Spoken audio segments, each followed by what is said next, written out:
जय श्री कृष्णा दोस्तों, आशा करती हूँ श्रीमन नारायण की कृपा से आप सभी कुशल से होंगे। आज हम कार्तिक मास के महात्म्य के 25वें दिन के 25वें अध्याय के महात्म्य की कथा सुनेंगे। बोलिए श्री कृष्ण भगवान की जय। तीर्थ व्रत और दान आदि के करने से समस्त पाप नष्ट हो जाते हैं, मगर प्रेत योनि में रहने वाले को इसका अधिकार नहीं है। परंतु तुम्हारे दुख को देखकर मैं अत्यंत दुखी हूँ और तुम्हारा दुख दूर किए बिना मुझे संतोष नहीं होगा। तुम्हारे पाप बड़े भारी हैं, इसलिए यह तीनों योनियाँ बहुत बड़े पाप करने वालों को ही प्राप्त होती हैं। प्रेत योनि तो थोड़े से पुण्य से नष्ट भी नहीं हो सकती, लेकिन मैं तुम्हें योनि से असमेव छुड़ाऊंगा। इसलिए मैंने जो कार्तिक का व्रत किया है उसका आधा पुण्य तुम्हें देता हूँ, क्योंकि यज्ञ दान तीर्थ यह सब निश्चय ही कार्तिक के व्रत के पुण्य के समान नहीं है। नारद जी ने कहा, हे राजन, इतना कहकर धर्मदत्त ने उसको ओम नमो भगवते वासुदेवाय यह 12 अक्षर मंत्र सुनाया और तुलसी का जल उसके ऊपर छिड़का। बस फिर क्या था, क्षण भर में वह प्रेत योनि से छूटकर प्रज्वलित शिखा के समान दिव्य रूप धारण करके लक्ष्मी के समान सुंदर हो गई। तब वह धर्मदत्त को दंडवत प्रणाम करके प्रसन्नता से गदगद होकर बोली, हे ब्राह्मण, आपके आशीर्वाद से मैं इस घोर नरक से छूट गई हूँ। मुझे पाप सागर में डूबती हुई के लिए आप नौका के समान हैं। नारद जी ने कहा, हे राजन, अभी कला इस प्रकार कह रही थी, वहाँ पर विष्णुगण एक देदीप्यमान विमान लेकर आए। विमान के द्वार पर अप्सराएं और गण बैठे हुए थे।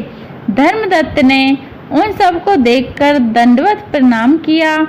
पुण्यशील और सुशील नामक भगवान विष्णु के गणों ने धर्मदत्त को अपने हाथों से ऊपर उठाकर उसका अभिनंदन करके उनको कहा, हे द्विश्रेष्ठ, आप धन्य हैं जो कि आप सदा भगवान विष्णु के व्रत कथा और सेवा में लगे रहते हैं। आप सर्वदा दीन दुखियों पर दया करते रहते हैं। आपने जो अपने बाल्यकाल में पवित्र और शुभ कार्तिक व्रत किया था, आपने उसके आधे फल से कलह के पूर्व जन्म के एकत्रित पाप नष्ट कर दिए हैं।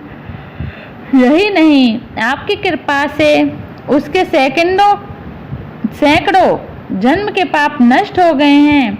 आपके जागरण आदि करने के पुण्य प्रभाव से आकाश मंडल से यह विमान आया है। हे ब्राह्मण, अब हम इसे भांति भांति के भोगों से युक्त वैकुंठ में ले जा रहे हैं।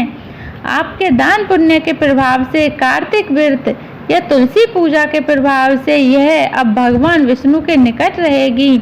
आप भी इस जन्म के पश्चात अपनी दोनों स्त्रियों सहित वैकुंठ लोक में भगवान विष्णु के समीप रहोगे और मुक्ति प्राप्त करोगे। हे दया सागर, वह मनुष्य धन्य है और जन्म उन्हीं का फलीभूत है जिन्होंने कि तुम्हारी तरह भगवान विष्णु की भक्ति की है, क्योंकि भगवान विष्णु अपने भक्तों को भला क्या नहीं देते।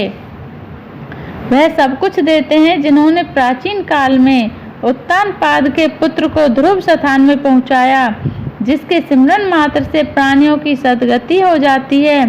प्राचीन काल में भगवान विष्णु केवल आपने समरन नाम के से ही गिरह द्वारा पकड़े हुए हाथी को हस्ती योनि से मुक्त करके जय नाम देकर अपना पार्षद बना लिया।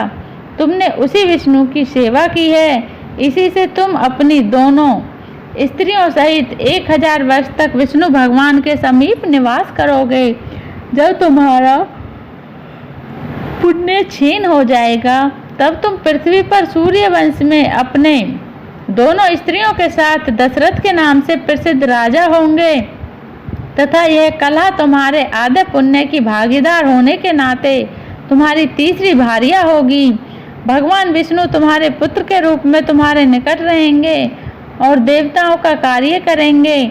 भगवान विष्णु को प्रसन्न करने वाले तुम्हारे कार्तिक व्रत से अधिक महत्वपूर्ण यहाँ दान, तीर्थ आदि और कोई भी नहीं है।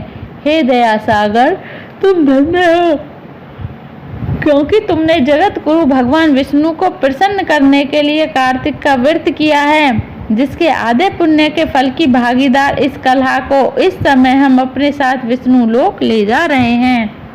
अतः कार्तिक मास का 25वां अध्याय समाप्त। अगर आपको यह वीडियो अच्छी लगी हो तो इसे लाइक कर देना, चैनल को सब्सक्राइब कर देना, कमेंट बॉक्स में जय श्री कृष्ण अवश्य लिखें। राधे राधे।